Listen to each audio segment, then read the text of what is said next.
Welcome back to the SportsMax zone as we turn our attention to regional football. The Trinidad and Tobago Ascension League is in full swing after 6 weeks of exciting action. Live matches can be seen all season long right here on your home of champions. Alright, let's take a look at the table now as we get ready for the weekend. So we have Rangers lands on the top of the table. They've played 8 matches. A total of 17 points. Six matches, a total of 17 points. Police FC in second position, 13 points. Defence Force right there on 12. Yeah, Defence Force are playing a match this evening as well, which will be live on SportsMax 2. And if they win that, they will go to the top of the table. They play against Moruga FC. Yeah. They will go to the top of the table. Defence Force and Terminix Loch Corquetta Rangers. Hokita. Yeah, the only 2 teams that are unbeaten at the moment in the Ascension League.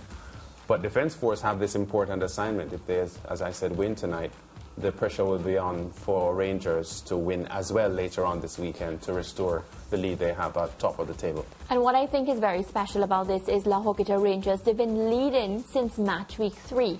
We're in match week 7, which means, they have kept that lead for a long time. So, for them to just give it up just so, they would already have a plan in the back of their mind. I think they'll be all right. I don't think their opponents this weekend will hold much terror for them.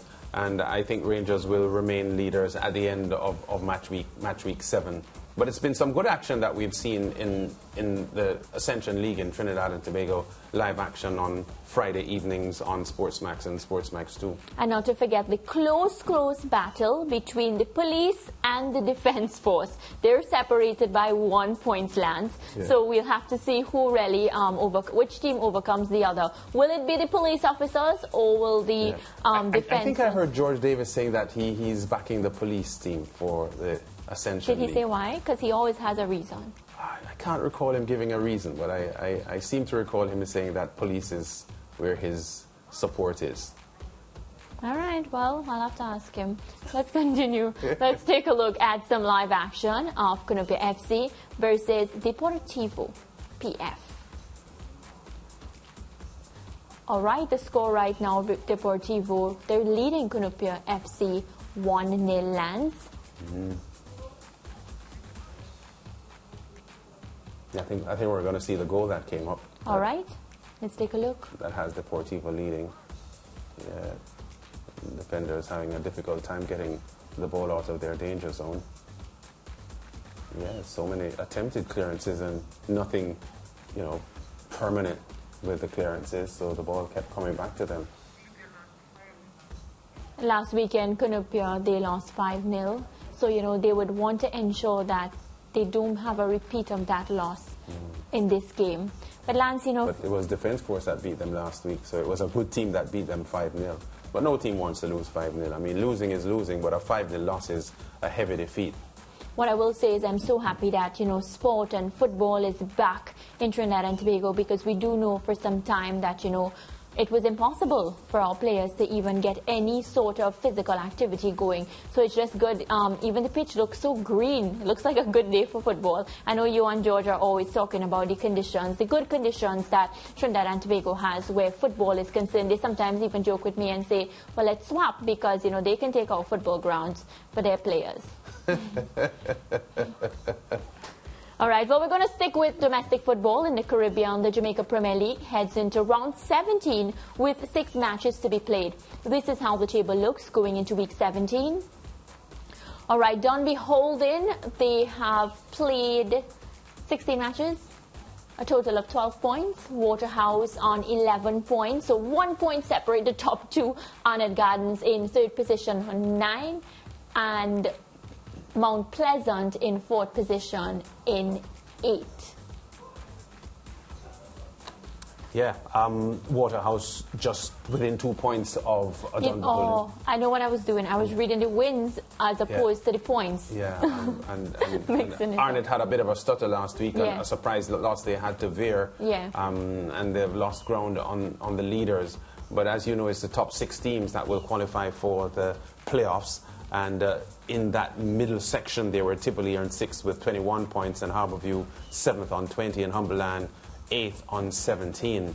a huge battle going on there at the moment. But Cavalier, Mount Pleasant, Arnett, Waterhouse, Dunbeholden looking strong at the moment to retain top 5 spots and make it through to the playoffs. Yeah, stiff competition at the top of the table, so these matches over the weekend will be very, very important. Let's take a look now at the fixtures to be played. Dunbeholden will be up against Tivoli Gardens, Portmore United face Harbourview, Cavalier up against Bay United, Montego Bay United against Arnett Gardens, Waterhouse play Humber Lion, and Molynes United will be seeing Mount Pleasant. Well, our football analyst Chris Taylor now joins us to preview Week 17. Welcome, Chris. Welcome, Mara. Thanks, Mara. Great to be here. Hey, Lance. Always a pleasure to have you on. Let's start by talking about the stiff competition at the top of the JPL table. It's anyone's competition to win. Yeah, Dunbeholden have been excellent so far. They have been very consistent. I mean, 8 wins in 9 matches is really formidable for the Portmore-based team. I think they really have been playing well, going from strength to strength. We've seen them perform recently in Draxall, a surface that they had struggled on previously. Got the job done there. So coming together at the right time, a small squad, and that was one worry about them as the season would have gone on, as to whether that would have taken its toll. But everybody has, for the most part, managed to stay fit. And under Harold Thomas and Ricardo Smith, they've really been doing well. They've had some situations where they've had tough matches, especially in the second halves of games, and they've come through. But yeah, they have been tracked well by Waterhouse. As I said, Waterhouse, not necessarily on the tip of a lot of persons' tongues when it comes to style of play necessarily as well, not necessarily the most attractive, but effective. And you think that, I mean, they have won, 4 out of their last 5 games. So, yeah, Waterhouse have tracked them very well. Arnett Gardens, George's favourite team, as you know, that little stutter last week, as Lance mentioned, nobody saw that coming against Bay United. I think that's a bit unfortunate for them. But I think this week, they probably have the nicest matchup because they face Molynes United, who have really been struggling, a lot of changes, still trying to find their best 11. And I can't really see how they'll find points against an Arnett Garden attack. Yeah, as we understand fully, Chris, that getting to the playoffs is the primary focus for all of these teams at the moment, because no matter how well you do in the regular season, if you don't perform in the playoffs, your regular season work amounts to naught almost. But having said that, how confident do you think the Dunbeholden coaching staff is that they can go all the way this year? Because they are a pretty new team to this level of football. The benefit for them, though, is that a lot of their players are experienced in the Premier League, even though as a club, they are new to Premier League football starting 2018-2019. But are Dunbeholden really favourites to win? Because I kind of think they are. If you're talking about pedigree, you would say you wouldn't necessarily favour them. You'd probably look at Waterhouse and think to yourself that Dunbeholden are going to stutter. But I think Dunbeholden, who for a long part of this season, they were in 4th position, and they just managed to stay close all along, constantly gain confidence and experience. I think one of the good things for them is that, you know, in Harold Thomas, they have a coach who has been around for quite a while. We think of him at Harbourview. You remember that exciting rivalry team years ago. So he's used to Premier League football. Ricardo Smith was a former player, new in the coaching circles. But yeah, as you said, Lance, they have players in their squad who have been around a long time. Nicoy Christian has really done the road in terms of Premier League clubs.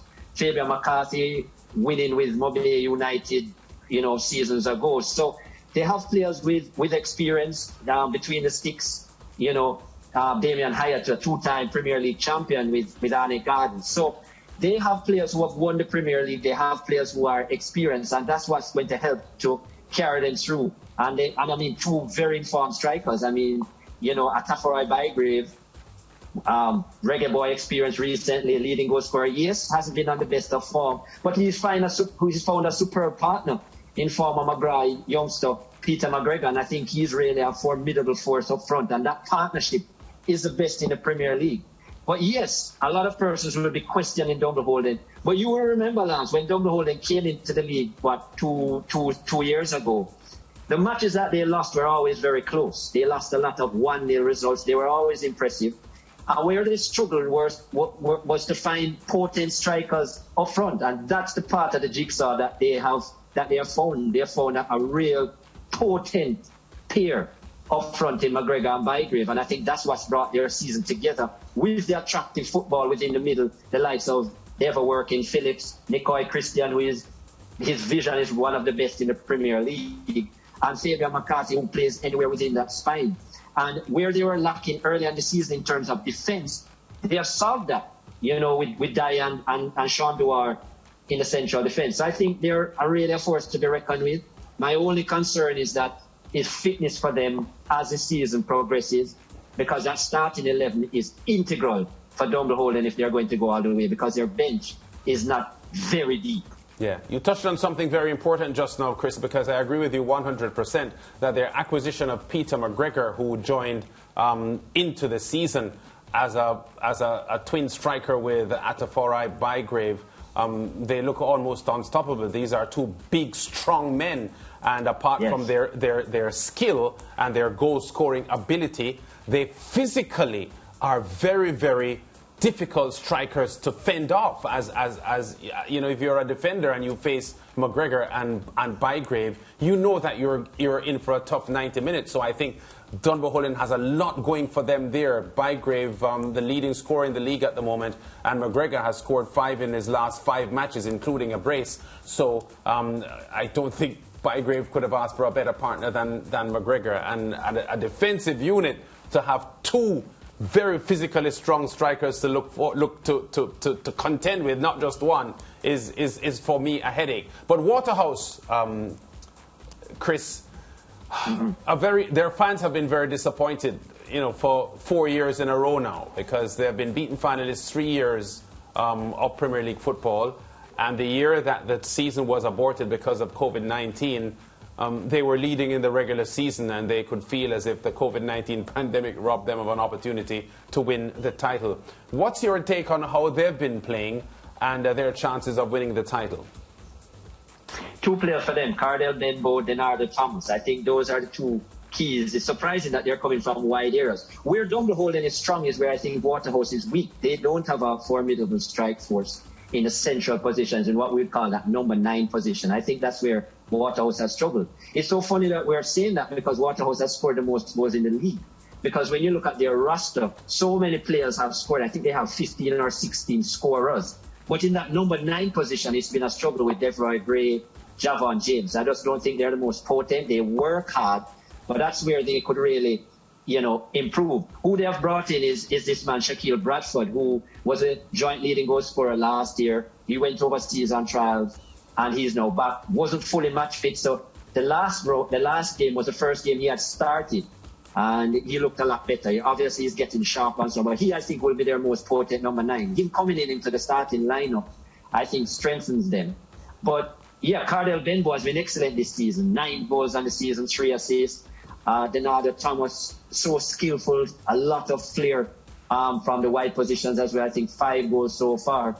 And then, as you said, the experience of Ramon Howell, Ricardo Thomas, Denardo's brother, who both have come back from national duty. So I think all around the park, they're pretty balanced, Waterhouse. I don't think we've seen the best of Waterhouse, and that is, to me, what is an indicator to the other teams that watch out, because Waterhouse are in 2nd position. Yeah. But I still can't look at the Waterhouse appearance and say, well, they've totally flattered me in terms of how attractive they have been with the ball, how fully efficient they are. Yeah. But yet they're still getting results. Yeah. So I think that's a worry. Yeah. We're going to leave it shortly there, Chris, but a quick comment on Mount Pleasant, who had started the season well, went on a 5-game winless streak in March. They've lost now 2 of their last 4 games, and they just don't look the same unit that they looked in January and February. What's going wrong with them? I actually think they're coming back together now. I think Mount Pleasant made too many changes in the transfer window. They did a lot of business, but as you know, Lance and Mariah, the chemistry obviously affected when you bring in so many players, and they would have gotten 2 of Waterhouse's better players, Siobhan Stewart and Andre Fletcher, who was their leading goal scorer at the time at Waterhouse, Andre Fletcher. But he hasn't really found his feet fully at Mount Pleasant. He hasn't scored since he's been there. And I think their chemistry was affected, and then it showed in the results. Since then, they have made changes to the administration. Wally Downs, it's been switched around. He's not at the helm, and Nick Eden is there. But Yeah, I thought in their last game, even though they lost to Dunbeholden at Jacksall, I actually thought that Mount Pleasant had the better of the game. I actually think over the 90 minutes, I would have given Mount Pleasant more points. And I thought with two controversial issues in moments in that game could have gone either way had Mount Pleasant taken their chances that they had gotten. So when you look at the football they played, they were a lot closer to what we saw in the first 5 games of the season. So I think for the weeks to come, Mount Pleasant are in a good place. I think they're finally gelling with the new players that have been brought in. Ricardo Morris back into the starting lineup. Daniel Green still firing on all cylinders, the second leading goal scorer in the league. And obviously they have a very deep squad. So Mount Pleasant, not to be counted out, I think finally coming together now. But yeah, that transfer window and the 5 weeks of inconsistent results might just hurt them quite a bit going in, and they might have to really play for their lives to make it through to a final. Yeah. Okay, we're going to leave it there, Chris. I know that there's a lot of action that we'll be looking forward to over the weekend, which will be on SportsMax, the home of champions, Sunday and Monday. And I see you in your Liverpool shirt. All the best of luck in the Champions League final. Thank you, my friend. Okay, we go to break. A lot more to come on the SportsMax zone after this.